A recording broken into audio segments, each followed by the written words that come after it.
So hello everyone, I'm Ragang Shrestha, and today we are going to talk about DFT SoC methodology and validation. So basically a brief introduction. So I'm Ragang.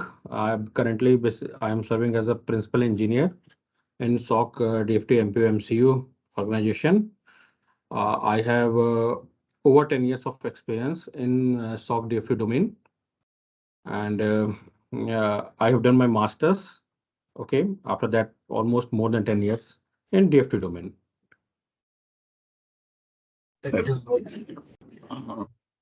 Okay, so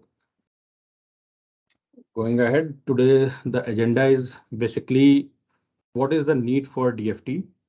Okay, in the current scenario in chip fabrication, what is the need for DFT? What are the basically defects? Uh, and how we are going to model those defects in terms of fault? And then why what is the basically use of DFT if we will say in terms of functional versus DFT. So how we are going to test the design and what are the challenges, that basically part will be covered. After that we will basically talk about the techniques, how we are going to implement the DFT in our SoC. So basically the scan, what is a scan, and how we are going to implement that one. And after that, for MBIST, basically for memory, what is the scheme basically, and how for the DFT, and how we will test the memories, that part basically will be covered. Other than that, for we have peripheral testing, uh, pads and peripheral testing, how it will be done, for that basically will be covered in the boundary scan. And after that, basically we will see further the tester overview, the automatic test equipment, and the testing flow. We will talk about that. So going ahead, so what is the need for DFT? First thing. So basically, if we'll talk about a typical VLSI flow, basically in any SoC, the first thing we will get are the requirements for the product from the marketing team. Okay. After that, getting the requirements, we will talk for the architectural specifications, how we are going to implement those requirements.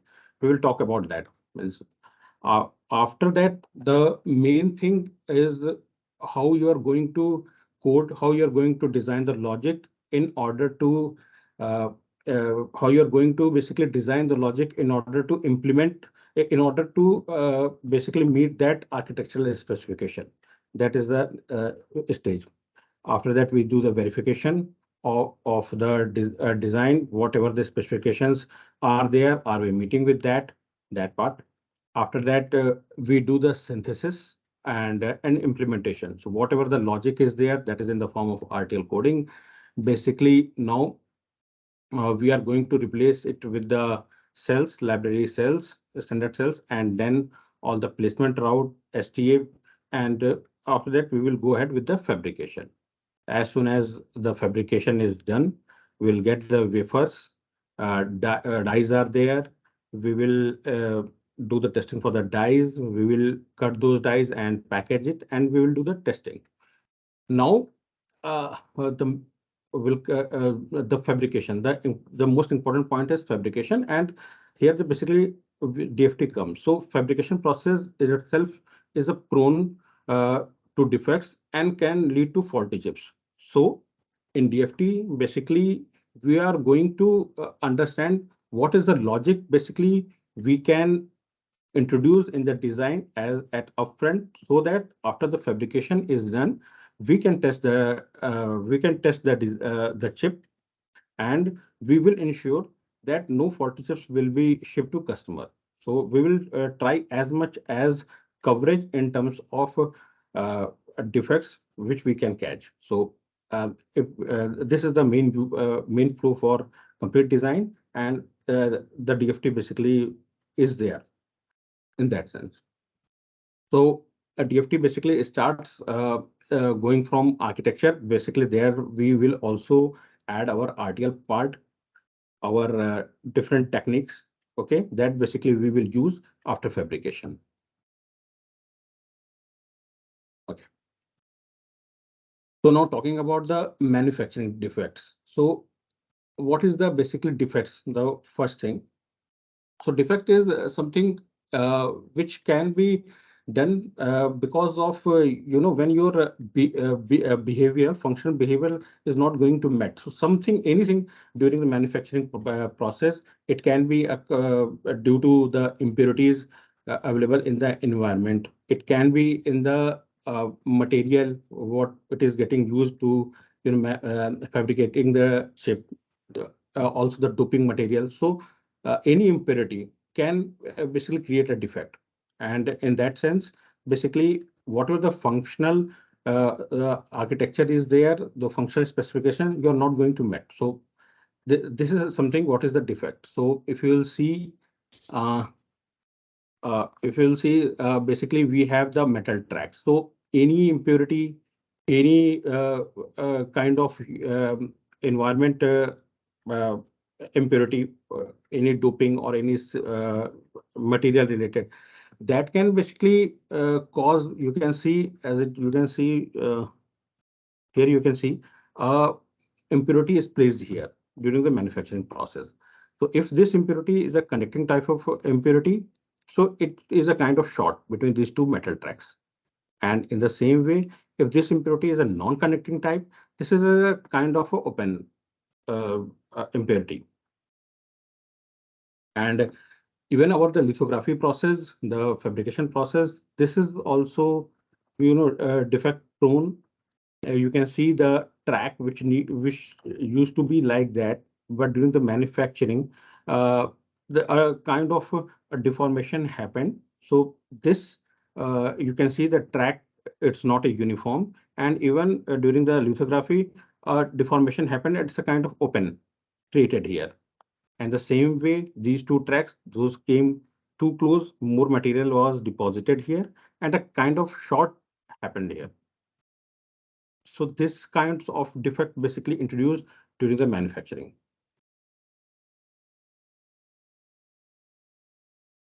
Okay, so now we will talk about the impact of defects. Yeah. So the functional defects. So whatever the these defects came, and our logic which is intended to do a functionality, it's not able to meet that thing. So it is a kind of a logic failure for us. So these are the functional defects, open and short, we have seen. There is other type of defects.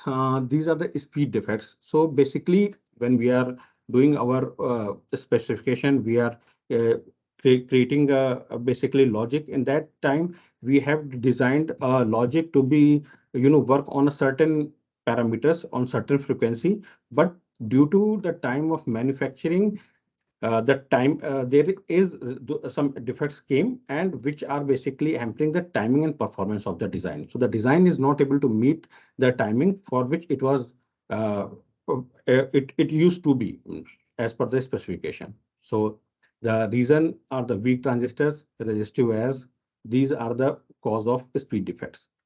And apart from these, there are some other defects. These are the leakage defects. So basically, this is a kind of IDDQ testing. In that, basically, during the question state, when the logic should not toggle, at that time, there should not be the current should be the only leakage current, which is very negligible. But if that time we are saying there is a current drop, there is a particular current is there. So basically that kind of manufacturing defects also causes, and basically uh, this comes under the IDDQ defects. And the reason is basically you can say like gate oxide sort and stuck on resistive. So these kinds of defects, these are the main defects which we see. So now going ahead, how to screen these defects, how we are going to catch these defects.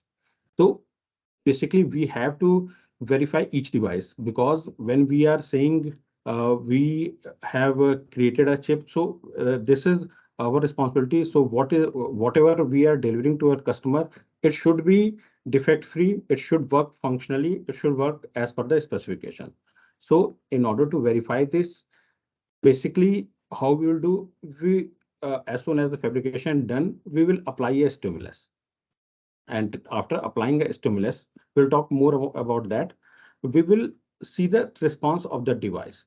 So uh, basically, how we will do, we will have a response from a good device and from a defective device. We will compare those one.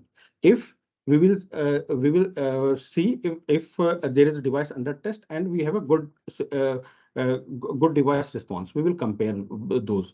And for a device under test, if we will get a mismatch between these two data, we will say, okay, this device is faulty and we should not ship this to customer. We should, remove this one from the lot.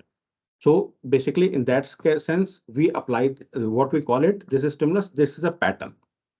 So we call this stimulus as a pattern. The input stimulus and expected data along with the cycle timing relationship is called a pattern. So in the SoC, basically we have applied the pattern. This is the output of the SoC. We will compare it with the good stored correct pattern or the good results. Okay, and if we will see a mismatch, we can say, okay, yes, our chip is faulty and this need to be discarded. Yeah. A defect is detected by observing an error caused by it. So it's talking about the comparison of a good one and a faulty one. So going ahead, we will talk. Till now, we have talked about the defects. Now we will talk about the fault models. So basically, in order to understand, in order to analyze, basically these defects, we have correlated it with a circuit behavior so that it's easy for us how to analyze different type of defects, how we can uh, means categorize those defects. Basically, it's a mapping. So fault is basically a mapping of defects. So based on the defects, we have mapped it in certain fault models. So a fault model is basically an electrical manifestation of an underlying defect. Okay, it basically identifies target for testing and simplifies the analysis. So based on the defects, basically typically we have certain fault models. The most popular is the stacked fault model. Basically, whatever the defect, it is mapped in terms of a stacked to a value. It can be stacked to the 1 or stacked to 0. So other than that, we have the transition faults. Transition faults, as we already talked, this is basically when. So hello, yeah, there's some disturbance here. So transition faults. So transition faults, where we are talking about a faults which will be a delay based faults. Stuck at is something which is stuck to a value, but in the transition fault, it is a delay kind of fault. We will talk further about this. And a type of delay faults is the path delay also. Path delay faults are also the transition faults. The main thing, we have to excite a particular the critical paths in path delay faults. Other than that, we have bridging faults. Bridging faults are basically the faults where if you'll talk, the metal is getting shorted, as we have seen in the defects. And because of that, a logic is basically behave like a ANDing or ORing of the uh, metal layers. Other than that, we have memory faults, which basically will be covered in our MBIS section. IDDQ faults, few other faults models are also there, like SDD, small daily defect faults, and a very new fault, a cell-aware fault. So basically, these are fault models where basically getting introduced and more focused as soon as we are shrinking the technology, and at the lower nodes, we are seeing more defects. Okay, so talking about a stacked fault, basically, this is a OR gate. Okay, so we talk about the faults at the nodes, at the boundary of this, at the nodes. So if we'll say it's a OR gate, So we can say it has 3 nodes, and basically it can be stuck at to 1. The A node can be stuck at to 1, or it can be stuck at to 0. The B node can be stuck at to 1 or to 0. The same for the C node. It can be stuck at to 0 or stuck at 1. So basically, if you will say how many stuck-at faults are associated with this, so basically we can say for this OR gate, we have total 6 stuck-at faults associated. So as I mentioned, for the A, B, C, stuck-at 0 and stuck-at 1. Okay. Now going ahead, we will talk about the delay fault model. In the delay fault model, as with these faults, basically we are trying to ensure that device is functionally working. Whatever the design, basically we have the code we have written, we have generated a design, so it should meet functionally as well. So basically now if I'm talking about the delay fault model, so in our design we have closed the design with some frequency. So now take a case like this is a launch flop and this is a capture flop, and this design should be worked with a certain frequency. But due to some coupling here, you can see with the VDD rail, this node is getting slowed down. Because of that, the launch and capture, the launch from this flop and capture of this flop is not taking place within the time, within the clock period. It's not a stuck at fault. The nodes are changing their value, but not in the within the limit of the time. For the frequency where the design is closed, it's not fulfilling that criteria. So these kind of faults are delay faults. So for just the same for every node, we have slow to rise and slow to fall. So same for A, we have slow to rise. It's slow to rise the value, slow to fall. Same slow to rise and slow to fall for all the other nodes. So total 6 faults. So this is the basically delay fault. Okay. Other than that, basically we have a separate model, IDDQ fault model. There are faults which are basically not captured through our stack-at, transition, and other schemes like part delay and SDD. Okay. So these are basically fault models basically due to the shortage of our source, due to the sorting of gate oxide or something in that way. Basically, if you'll see, it's a CMOS inverter. And now basically when we have applied a 1 here, in that case, it should be open and it should be grounded. But in the worst in the some defect condition, a resistive path can happen here. Now, how to basically check these kind of faults? Basically, we need to check the current. So we have to check the current at the time when no toggling is happening. So we have to check the current in the quiescent state. So what is the IDD current in the quiescent state? We need to check. Ideally, it should be very less in a in the good condition. It should be very less, and it should be close to the leakage current. But due to the defect, there can be a resistive path, and you will get a higher value of current. That basic. So these kind of testing comes under the IDDQ fault model. IDDQ fault model is basically kind of model where basically we measure the current and we measure the value of current. Okay, and other than that, basically we can say this fault model is simple, but complex because simple as well as complex because in the IDDQ fault model, basically you need not to do any hardware change. You just need to need not to add anything from hardware side. You just need to measure the current value. But measuring the current value is not a simple task because in our other fault models, we get a response in terms of 1010 at the output. But here we have to measure the current value by strobing it. So it's not, if you see, the observation is not that simple. But yes, it catches a different set of faults which are not basically covered in in the stacked and a transition kind of faults. Other than that, we have this bridging fault model. The bridging fault model, as we talked, so these metal tracks are there. So the metal is not deposited properly. So you can see in the proximity, these bridges in the corners, you can see it's a kind of basically the tracks are not done. So it's a kind of short it has been created. So because of that, basically you will see effect with. And if we'll talk about implementing in terms of fault, so we see sometimes a ending or a ORing kind of nature of the fault.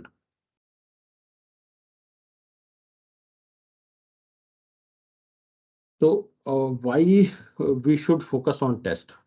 So if a defective part is shipped, then it's a safety and performance hazard. So basically, we are working in the auto chips, and there definitely is a very uh, risky kind of thing if our chip is not working properly. Just a case of braking or power steering, everywhere chips are used. So if some logic will the critical logic will not work or it malfunction, so in that case it is a safety hazard. So we cannot ship. We have to put our maximum coverage in terms of defects. We have to ship the fault free devices. This is the main concern, and especially for the auto sector we need to basically take care of this point, means as much as coverage and other measures as well. So why other point is the loss of credibility from the customer if our devices are, defective devices are there, and also if a device comes through after shipping and once it is in field, then the price of fixing that device is too costly. It comes under warranty or all those things are there. So it's better as soon as we will catch those defects and we will fix them, or we will discard those chips. So it should not be shipped to customer. So just a basic table for the cost of detecting fixing a defect. So during the IC design, you can see the cost is less after the final test, board test, and you can see in the field when some device came back, so how much costly it is, and also the other factors, loss of credibility, safety, and other things are there. So defects are there in our manufacturing. We have to take care. We have to filter out the faulty chips. So it is clearly defects cannot be avoided, but their shipping can be. So sooner is the better. Okay, and now going ahead with the test cost is a kind of recurring expenditure. Okay, you have to do on each sample. That cost basically, so it is going to be added in the final cost. So it basically directly influences device cost and competitiveness. So the time and cost, it is going to take the cost and time. So as it is a competitive thing, like how our other companies, what is the basically what they are doing and how much cost effective. So we have to be, we have to be all the time cost efficient in terms, and also there should not be any defect. So we have to keep these things in our architecture. We have to take care about all these things. So if I'm talking about a test cost is basically test time for all patterns in second. So if what are the number of patterns I have generated, that, and after multiplying it with the length of the chain and other the time period of the tester with the tester costs per second. So it is going to give you a total cost. So with the technology, test time growing as more as transistor packed on the same device, test cost becoming significant compared to device cost. Yeah, so as you can see, the test cost is there. We the testers itself are very costly. Okay, and we have to take care the test time. The test time is the factor basically we need to take care for our architecture. So it should take it should cover the coverage should be as much as possible, almost 100% with the minimum set of patterns so that we can provide a cost-effective solution.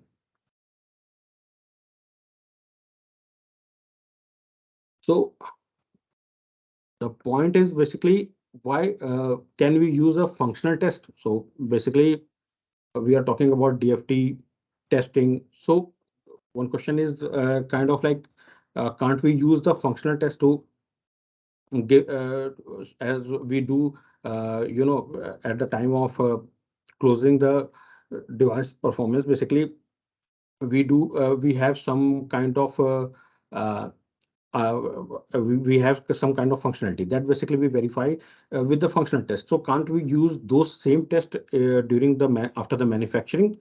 So the answer is no, we cannot do because it's too costly. If we are going to cover a full device, it will be too costly. Even also, we are not very sure about the coverage.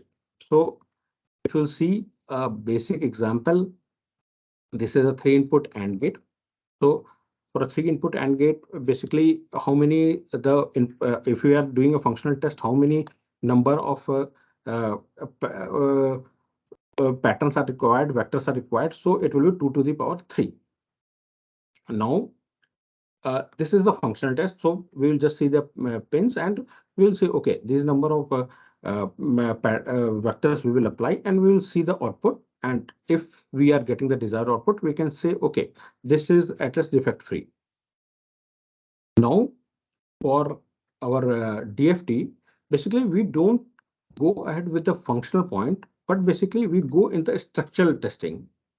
When I'm saying a structural testing, we basically target at these nodes, at the boundary of these gates. Basically, we target these points. So as we talked about a stuck at fault model, if we'll say, if I'm talking about a stuck at, so we have 3 nodes.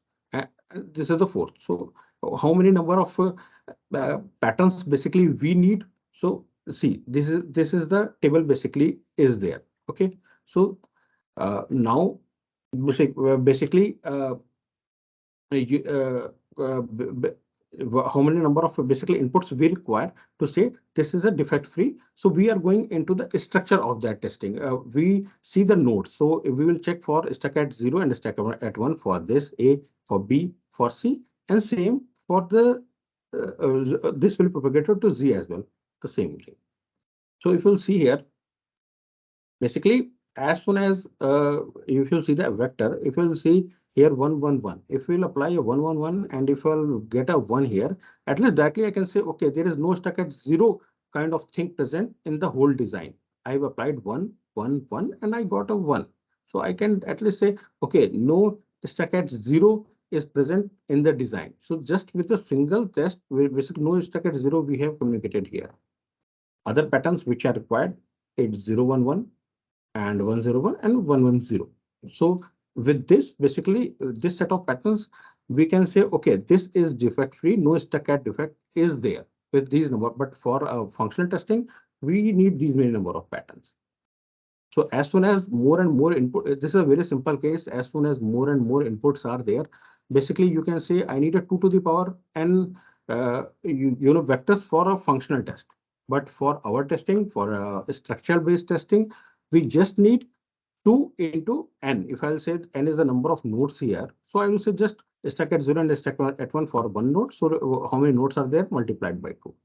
So you can see, just you can see the vectors are get are the number of vectors are too less for this case. Even with a single vector, we removed the testing of a stack at 0. So that whatever the 2n is there, that can further compress and lesser number of patterns are required.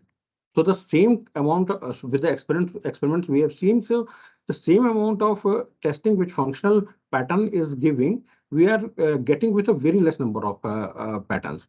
There basically we need 2 to the power n. N is the number of inputs.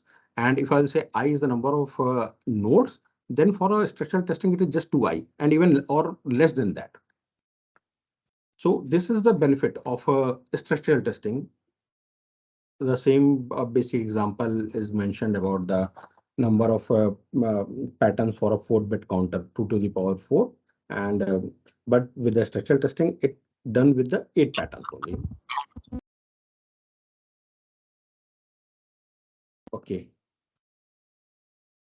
So functional verification versus DFT structural test.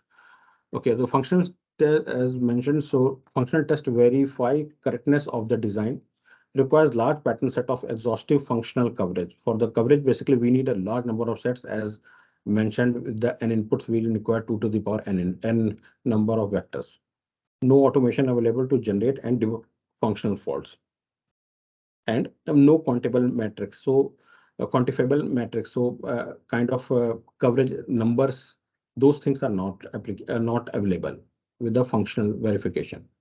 While in the DFT verifies correct, the same thing we are doing in the DFT, but at a structure level, means at a more lower level, basically we are doing the same thing, because whatever is done and whatever the logic is written, that is already verified. What we are testing here, that nothing has happened during the manufacturing process. So manufacturing defects are there. If it is there, we need to catch that one. We are not here to verify what is written, that is already verified. But now during the manufacturing process, no defects, we need to catch those defects which introduced due to the manufacturing only.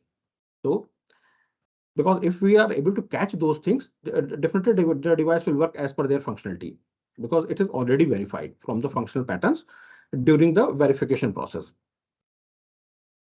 So we have seen with the DFT test verifies correctness of the manufactured hardware.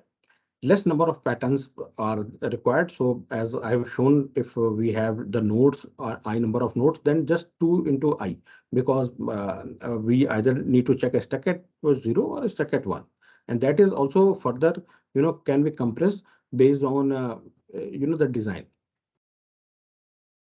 And now the faster automated generation of test patterns debug tools are there. Yes, we have lot number of tools, vendors are present, so we have multiple options. Countable test matrix. So basically, we have a kind of coverage estimation. We have a formula through which basically we estimate what is the coverage, and basically how much in terms of faults, and what is our coverage in terms of the design, how much design we have scanned, and what are the points missing. Faster ramp to volume production, we give the all the patterns, and basically those will be checked. So specification to implementation, this is a verification kind of thing which will done through the functional verification, that whatever the specifications are there, this is implemented and this is verified. Now during the manufacturing, as soon as the silicon came, we are here, and through the structural testing, basically we will see no defects are introduced, and whatever the defects are introduced, we have catched them. So during the manufacturing process. So here the main thing will work as a test, structural testing, not the functional testing.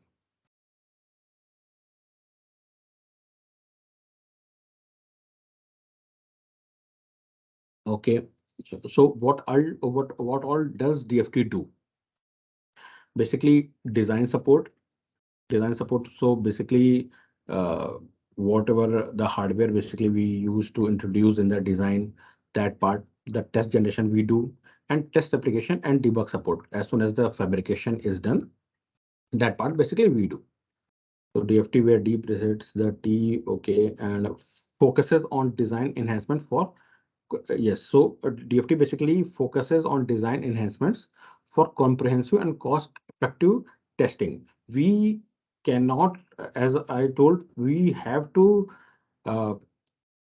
see that device should be defect-free. Defects are there, then we have to catch them. We cannot basically ship our chips with defect. Okay. Also, the main point is it should be very cost-effective. But at the same time with a very high coverage. So design features to support exhaustive testing. We have different techniques where basically we do the uh, exhaustive testing. This the main is the scan, memory based. Other than that, now we have logic based also in the uh, in techniques we have logic based as well. So basically scan and memory based basically we do at the tester. But when the chip is basically in the field, then also sometime we need to run continuously run the testing for memory based as well as the logic. If there is some crucial logic it's not like that, okay, the manufacturing happened and everything is done, we have shipped. But nowadays if it is a auto chip, the crucial part we need to check again and again when it is getting used. So for that a logic based came. That we will talk memory based, and other things we will talk further.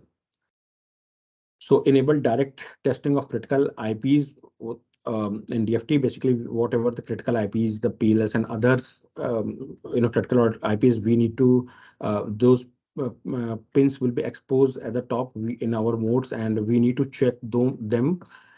Debug corrective features, scan memory, repair diagnostics. So yes, we need to first check, okay, the design is defect free. If defect is there, then we need to diagnose it as well, that where is the defect, and basically are we able to diagnose that one, and also if it is repairable, because in sometimes if I'm talking about a memory, we have different we have a different implementation where we can have some spare logic, so that we can use a spare uh, arrays that we can use. So diagnostic as well as, if possible, repair capabilities. Test time optimization is there. So test time optimization basically if we'll see for test time I will talk later, means and other than that, standard mode configuration JTAG. So now we will talk more about the DFT techniques. Okay, so stuck at fault, we already talked about stuck at. So this is a basic case where we have a simple combo logic, and we are testing, okay, that if there is a stuck at fault at B. So for a good part, U to B will not be stuck at 0. Yes, so there should not be any stuck at will be there for a good part, and at 0, and output can be driven to 1. So if this is 0, if this is stuck at 0, the 0 will propagate here and it will come here. But if this device is correct, uh, in order to test that stuck at 0, basically if it is not a stack at 0 kind of thing, then if I will propagate a 1, this one should be propagated till here. If I will say, if I am able to control this point, then this behavior can be come till the output. But if it is stuck at 0, this is stuck at 0, then it is a 0 here. For a good part, basically U to B will not be stuck at 0 and out can be driven to 1. Yes, this one can be driven to 1. In case of U to B is stuck at 0, out will always remain to 0. So whatever the values, as it is 0, so this is all the time 0. This no value will be propagated here. So stuck at fault testing, basically, if you want to test this stuck at fault, what we are going to do, we need to apply the opposite value. So we need to apply as we are testing a stuck at 0, we need to apply a 1 here. And at the same time as this one should propagate till here, so we need to control these inputs. So if this one need to be go here, it should be 1. And for making this one, we have to put we have to either put 1 0 0 1 or 1 1, so that it should be at 1, so that this response will be propagated here. Okay, and if we are able to propagate this one till here, we can say, okay, this device is at least at this node, there is no stuck at 0 is present. because this one is propagated till here. Okay, so at least we can say we have to activate the fault side by driving its opposite value, what we are doing here, propagate the error to the primary output. This one has to be propagated till here. So not so this control should be like that, so that it will be propagated till here, and then compare with fault-free value. So if it is a fault-free, what will the output? And in case of stacked, a 0 will be here. So there is a mismatch. And when a mismatch is there, we can say, okay, this device is faulty and we cannot use this one. I mean, so we need to discard this one.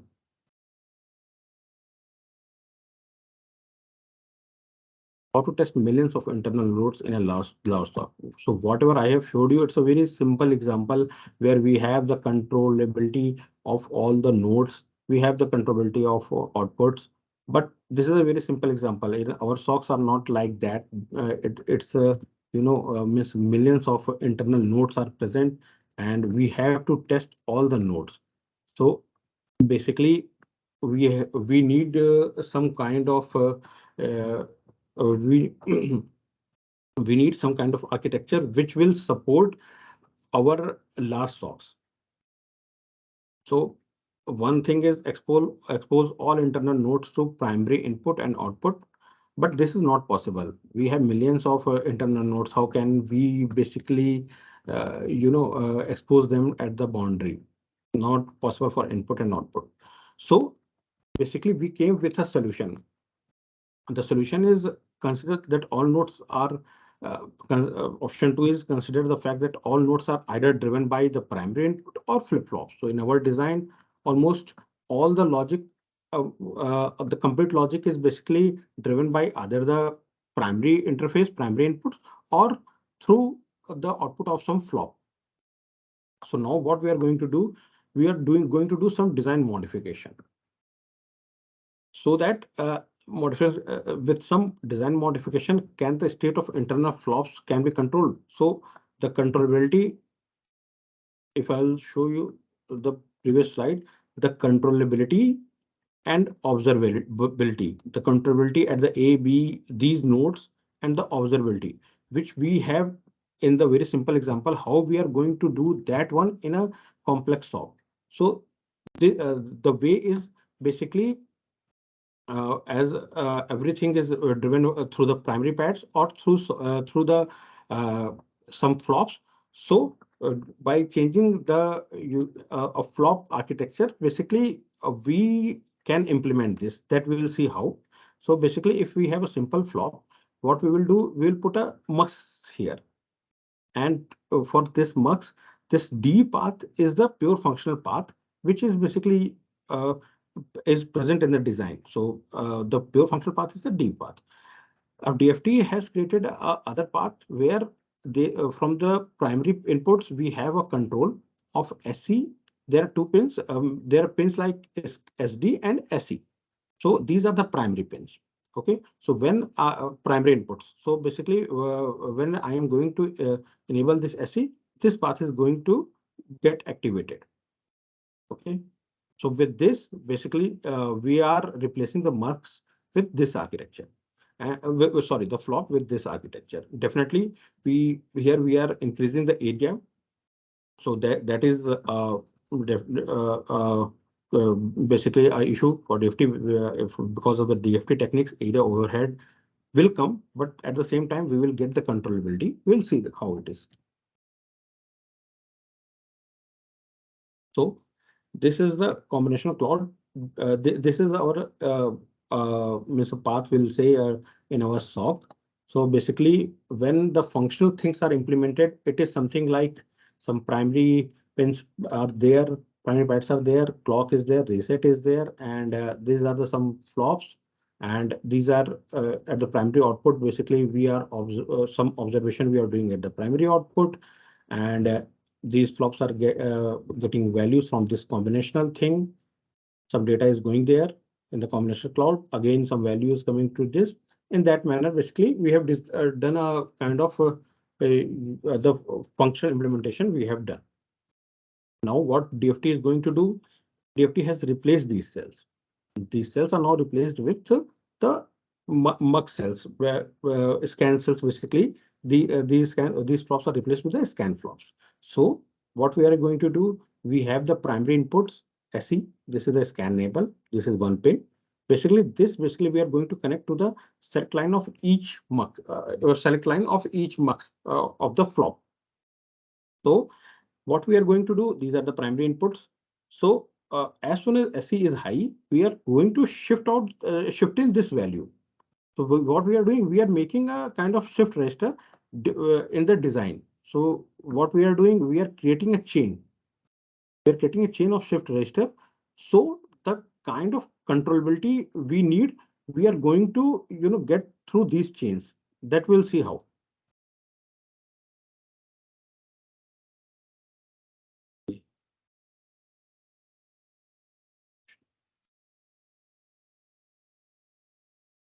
Okay. So basically, in this device basically what we need the control of these. See, something is driven from these pads, that control we have, but whatever is driven from this queue, we need control for that, because the combination logic is getting it's getting values from these flops.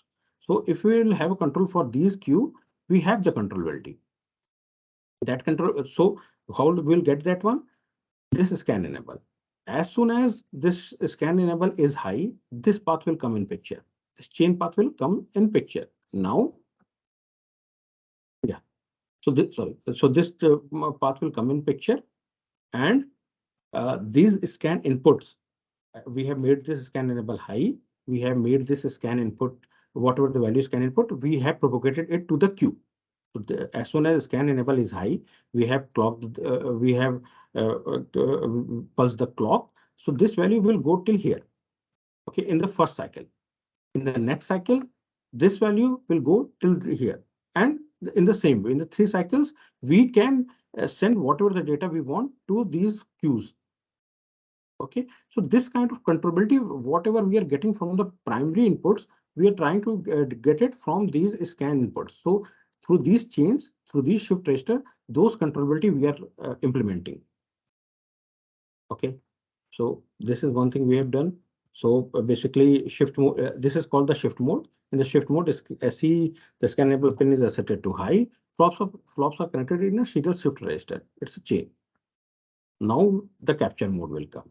The design which we need to majorly check is the deep path. Deep path is the main functional path which is implemented, which is the functional path. Okay, so with that, we in the first shift mode, basically we have propagated our values through Q. From this path, we have propagated our values. Okay, from SD to Q, then SD to Q, then SD to Q. So through Q, our values have been gone to this combinational cloud. Now we have to basically capture the response from the combinational cloud. So this response should come through the D path. So this response should come, the observation kind of thing we are now doing, and this should come through the D path, because this is the functional path. We cannot capture data from this path. This is the shift path. Data came. Now we have to capture the data. So for the capturing the data, S is set to logic 0. So as soon as the logic 0 we will do, this D path will come in picture. We have captured the data from this path. You can see here, and this we can do. And now, as soon as this is done, okay, it is also shown here. Yeah. So first we have done a shift in, and we have propagated the values in the 3 cycles. We have propagated this value. Now a capture, we will give a single pulse, a capture pulse. As soon as we will give a capture pulse, this data is captured here and it came at Q. Now the data is available at Q. What is our intention? This data we should get at the scan output. So now again we have activated our shift chains, so that this Q data which came from this combinational cloud will be available at this pin now again. So it's available at the shift register now, and we can just shift it out and we can compare. You can see with these 3 again cycles, we can compare it. So 3 cycles for this design to shift it first to control the data. then a single cycle to get to observe this data from the D side, and then three cycle and a scan enable high to shift out the data. This is the thing. Okay, so basically, what are the requirements for this port requirements? As we have seen, is scan in for scan data input for the our shift register, scan out for the scan output for the chain, and then the scan enable, the enable for the mux logic. So it is represented one required for each chain, and scan out is also required one dedicated scan out for one chain, and only per designs. For scan enable, we can just use a single scan enable. So there are other techniques as well. In the case, you can see it will be a very big shift register chain, because if we'll say we have a 10,000 design, 10,000 flops in our design, and we have 10 scan in and 10 scan out. So almost 1,000 flops will come in single chain. So we have to do the shifting for 1,000 flops and then a capture and then shift out. So those things are there, but those challenges are taken care through different implementation. Those are basically compressor and decompressor. So we will not talk much about that, but the basics basically I'm telling you. Now, going till now, we have seen the stacket, and now we are talking about the transition fault model. In the transition fault model, this is, as we said, it's basically a delay kind of model where the launch and capture the logic, the logic we check the launch and capture, and it should happen. The transition should happen within the time. So within that, the frequency for which the design is closed, so that transition should happen within that limit. So here you will see, because of the slow transistor, basically our for good part, the transition should happen here, but it is taking time. So it's not a stack-at, it is changing the value, but with the time limit within which the value should be changed, it's not meeting that criteria. It's changing after that. So we are going to, check these type of faults. So the design is going to be same. The shifting concept is going to be same here. We have a scan enable, we have a scan in, we have created the scan chains. We have first activated the scan chains.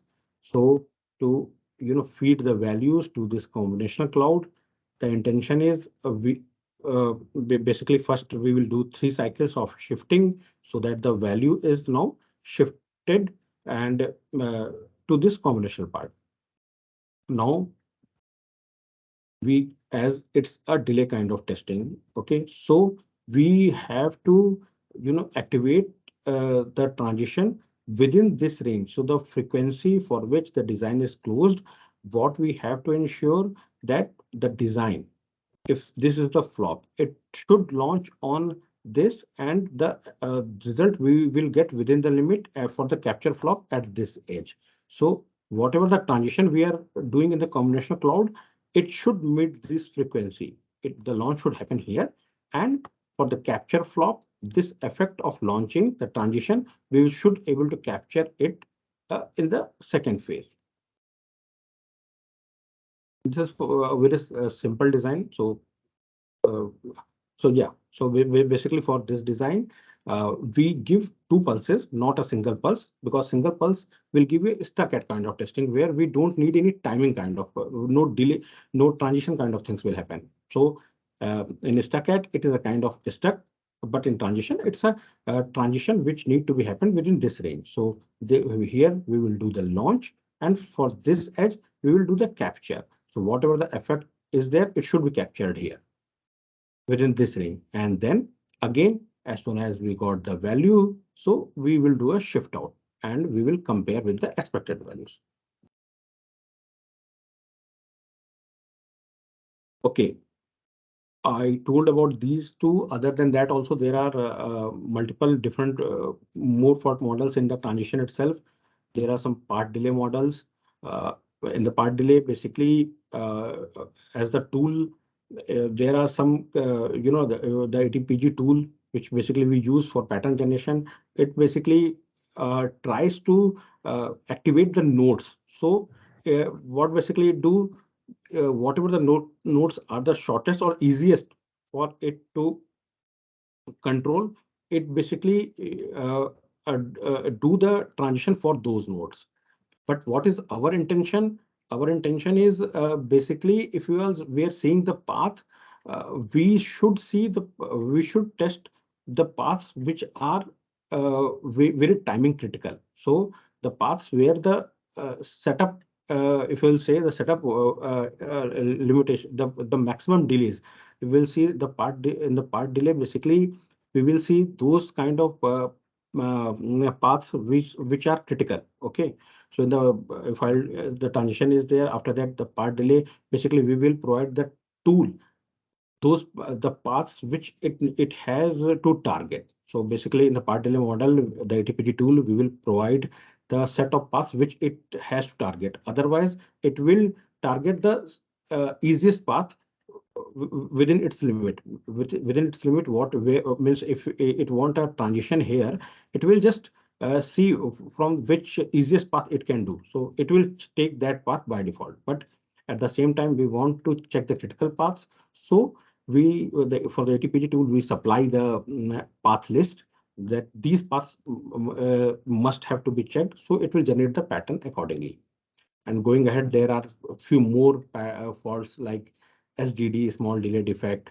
For the lower technologies, we are seeing more defects, and there basically we do pattern generation on basis on the Slack, reported Slack. So this is also an option for the ATPG tool, that we can provide the Slack based information, and we can ask tool to generate the patterns within that Slack limit. So these are the these are the more advanced features based on the lower technology, means in the technology as we are going to the lower node. So we are seeing more and more more and more defects, and we are generating these patterns as well. But the main criteria is basically the stacked and transition.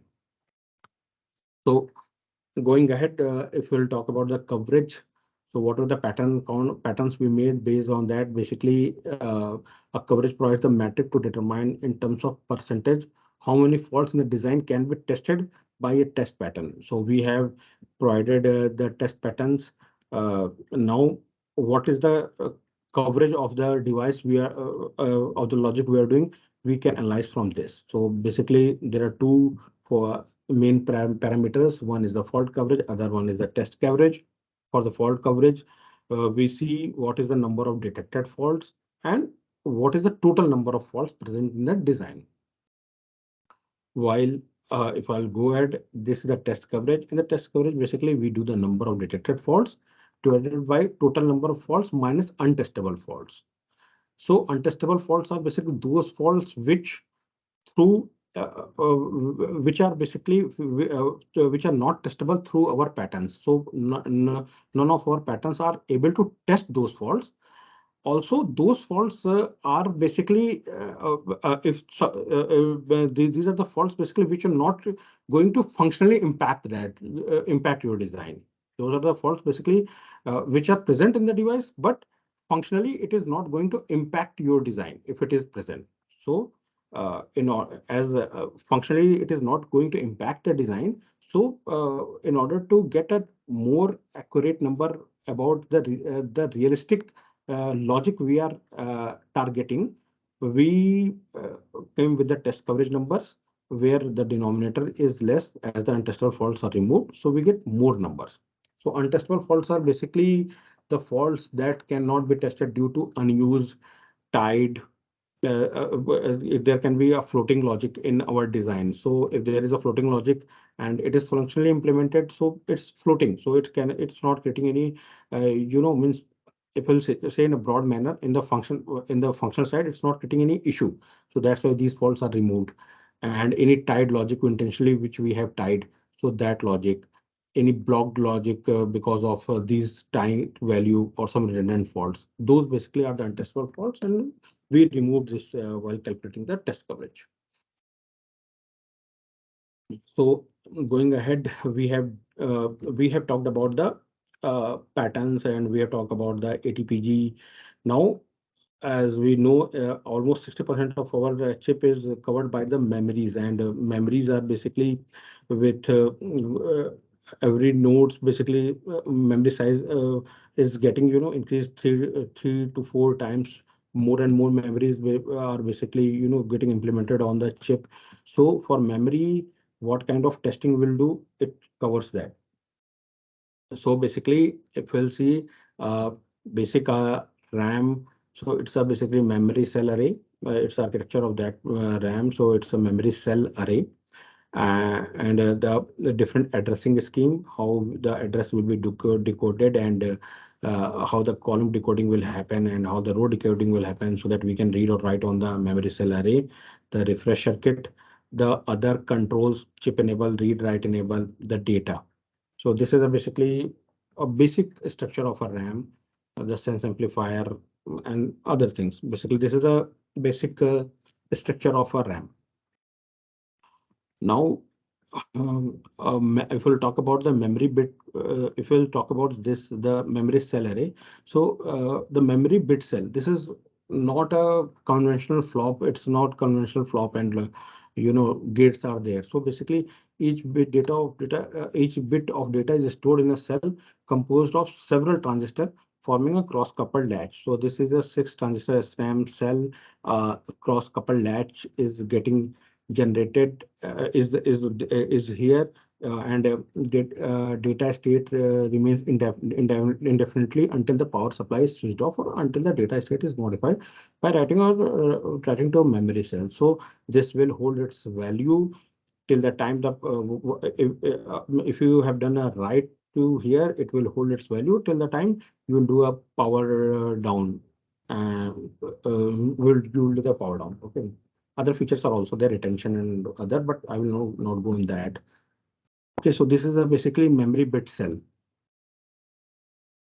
Okay, so now if we'll talk about the memories, why there is a question like how we can test.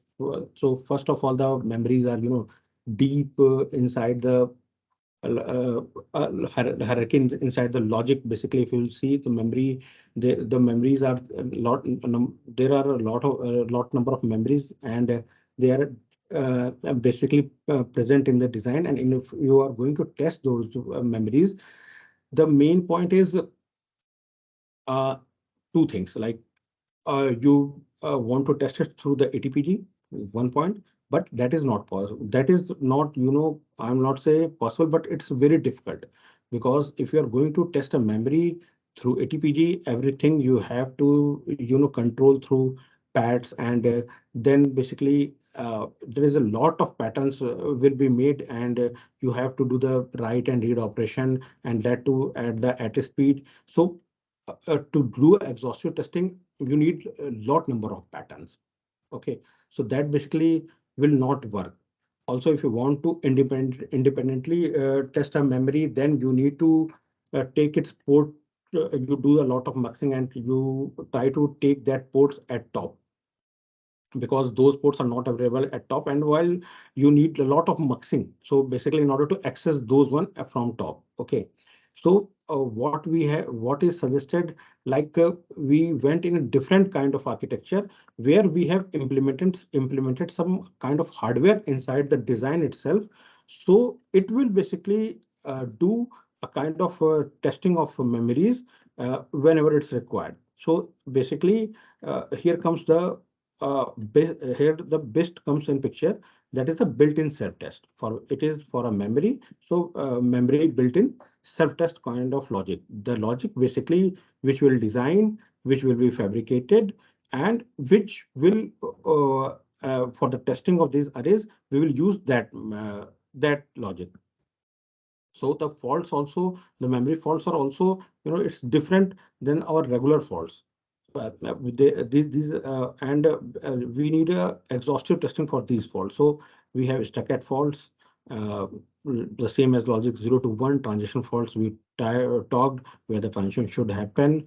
Cell is unable to transition from 0 to 1 or 1 to 0 during a write operation. There is a other fault models, write destructive faults. A non-transition write operation causes the memory bit to transition to opposite state.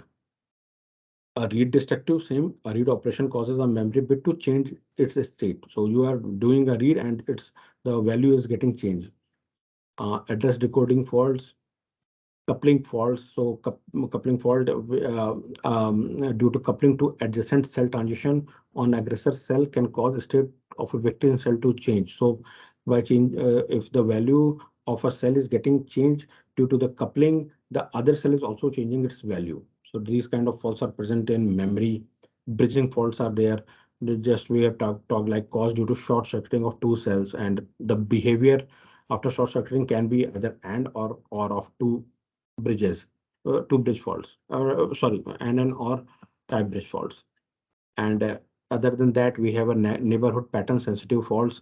So due to coupling cell, value may change due to a pattern found by a adjacent cell. So in some specific pattern, the neighborhood cell is changing its value. These are some faults which are present specific to. So few are same, but others are some specific faults as per the memory. So uh, these are the fault types for memory.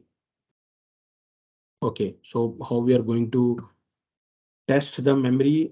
Memory is tested through the March uh, elements. So basically, March test is basically nothing but an algorithm of a sequence of March. So when you are going to do a memory testing, what you will do a read and write operation. So you have to do a continuous read and write operation if you are going to test the memory, and that depends what kind of faults we are testing, but it should come in a form of a continuous read and write. So March tests are there, and algorithm of a sequence of a March element. Um, and what are the March tests? These are the algorithm of a sequence of March elements M0, M1, and March elements are there. This is basically a sequence of write and read operation applied consequently on a certain memory cell before proceeding to the next one. So this is a typical example. If you'll see R0 and R1, these are the basically read 0 and read 1 operation. So what and in the same way, what you are writing, write 0 and write 1 operation. With this arrow, you can see increase address, decrease address, and address order is irrelevant. So the 0th March element, what is it is saying? 0th March element, just write 0. For first write element, March element, you have to read 0 and you have to write 1 in an increasing address. For the second March element, you have to read 1 and you have to write 0 in the decreasing address. So we are targeting all faults. We are targeting all faults, and we are doing different read and write operation. So based on the March element. There are some other algorithms as well, like checkerboard algorithm, where we'll write 1010 kind of the pattern. So different the adjacent cell will have different values 1 and 0. So there are those are also the algorithms to check the to detect the memory faults. Okay, so this is a memory. What we are doing in hardware itself, we are introducing a caller. So if you'll see, okay.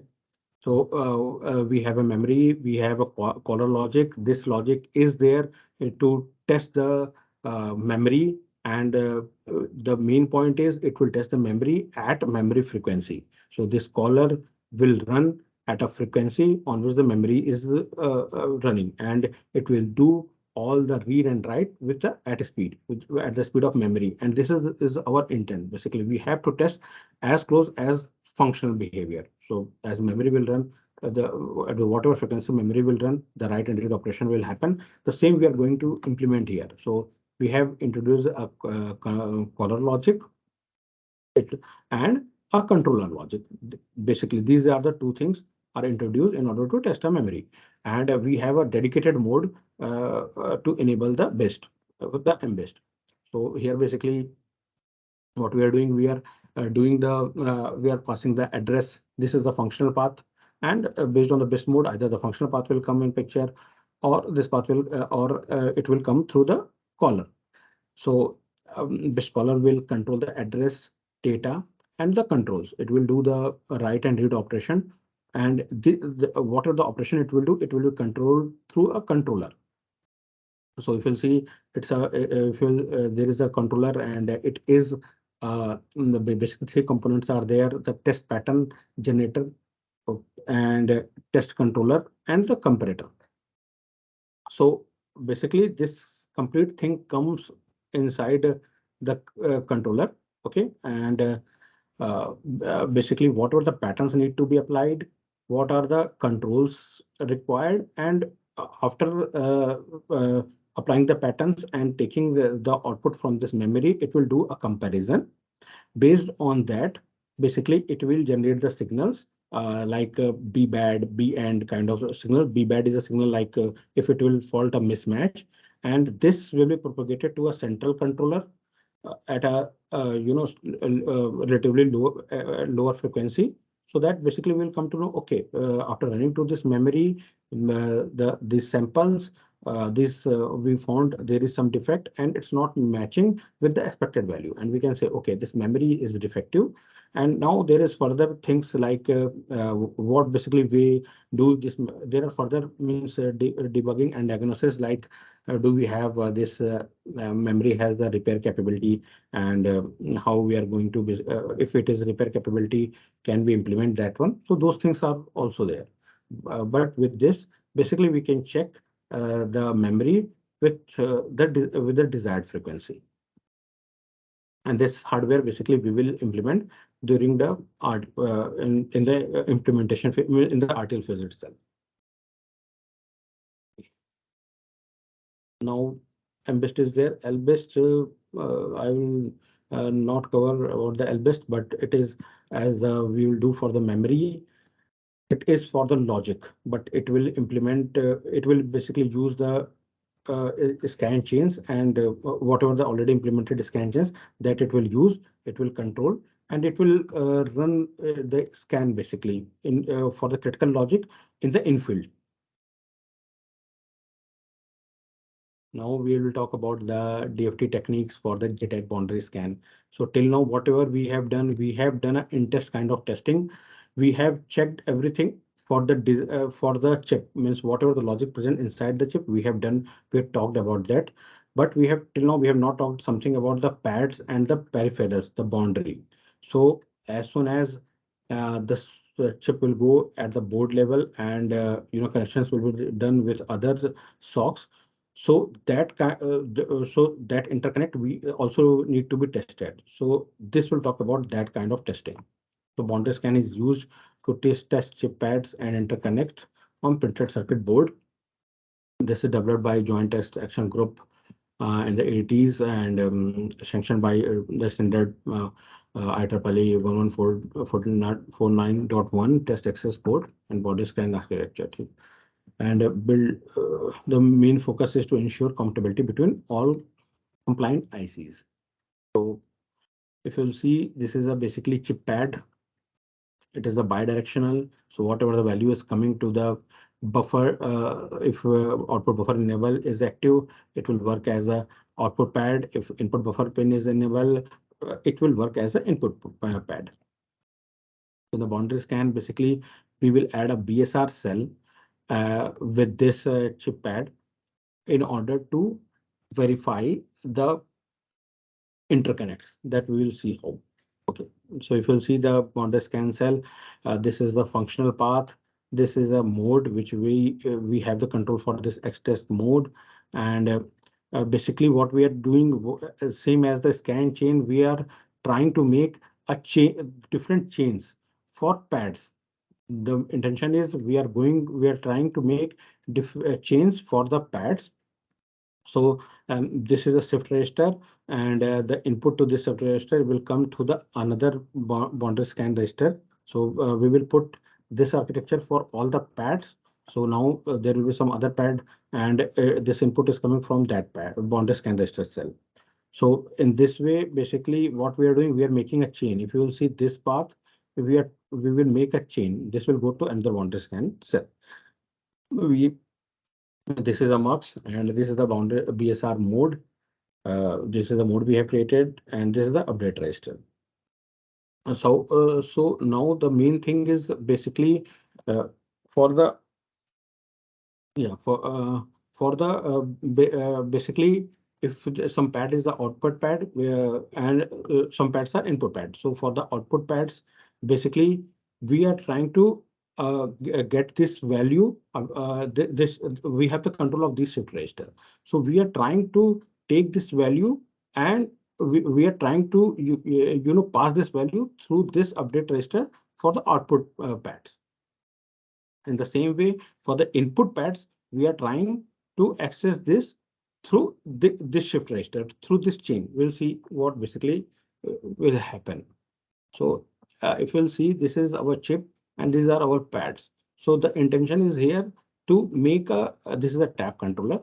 And the intention is here to make a change, just like the scan chains for these boundary scan cells.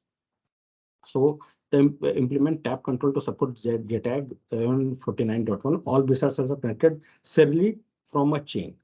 Desired pattern can be shifted into BSR cells to drive the pad. So basically, what we are doing, we are what are the value from here? We are for the outputs, we are trying to shift out this value, and for input pads, we are trying to capture the values through these chains. So this is the if you'll see this diagram, then basically this is a kind of board, and we have different SoCs. What we need to basically check, we need to check these connections. If you see these connectors, these connections, because till now with our DFT techniques, this internal part is already tested. This internal part is already tested. But what is not yet tested is these peripherals, these pads, these interconnects. When these two SoCs are communicating, so these pads, if there is any fault, these are not yet tested. So what we are targeting these connections. So basically on the board, we have made the chains. All the chips will have the boundary scan registers in chain. We have the JTAG controller. Now, basically, wherever basically we are trying to we are trying to check the connections. Basically, if we for the we will basically, if you'll see, this is the tap controller and this is the bypass register as well. So basically, wherever we want to verify the connection, that change we will take into the picture. For others one, basically we'll shift the bypass instruction. As soon as we'll do, a single flop will come into the picture.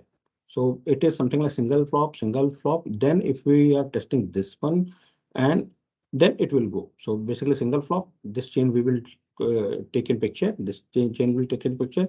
And then if we want to bypass this one, that we will do. So in this way, basically we will do the this interconnect kind of testing, the peripheral testing.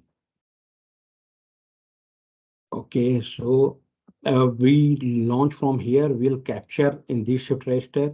Okay, in the same way we launch from here, we'll capture in this shift register. We have the shift registers, so we can do the launch and capture operation, and then we can shift out that one. Okay, all the SoCs on boards pattern is shifted in the BSR cell, each SoC to drive the desired value on the pad. Values driven by one SoC can be captured into the BSR cell of the other, the same thing. So whatever the value you have driven here, this is captured here in this cells. This interconnects. Any open short on the track will cause the comparison to fail. So this value will not propagate if something will be disconnected. Okay, there is one more point. This is the tester overview. We have automated after the fabrication has been done. This is talking about the automated test equipment. Where the basically automated test equipment will have a mainframe where all the patterns will be stored, a console to control the complete assembly. This is a wafer basically which is having the dies, and this is a test head where the probe this is the prober, and this is the test head where all the connection probing has been done. It is at the wafer level. If you'll see here, it is at the package level. Whichever the die is passed here, that has done a packaging, and after that we will again test so that no defect came in the packaging, and you will see everything is same, just package part will come, no wafer is there, and a package part handler. So if we will see, it is the device for testing die at wafer level and package part. So it is the main device from which we will provide our patterns, and the response, we will analyze the response, and the comparison will happen. It works by forcing test vector in the chip input and capturing the response at output and comparing with expected results. For test is done at the wafer level, defective dies are marked on wafer and rejected. So at the wafer level itself, we will check the devices. Whatever the devices are failing, we will reject that one. This is because we cannot do the testing after, we cannot do the complete testing at package level, because package itself is a very costly process, and whatever the defective dies in the wafer itself, we don't want to package them, because anyway we have to throw that one.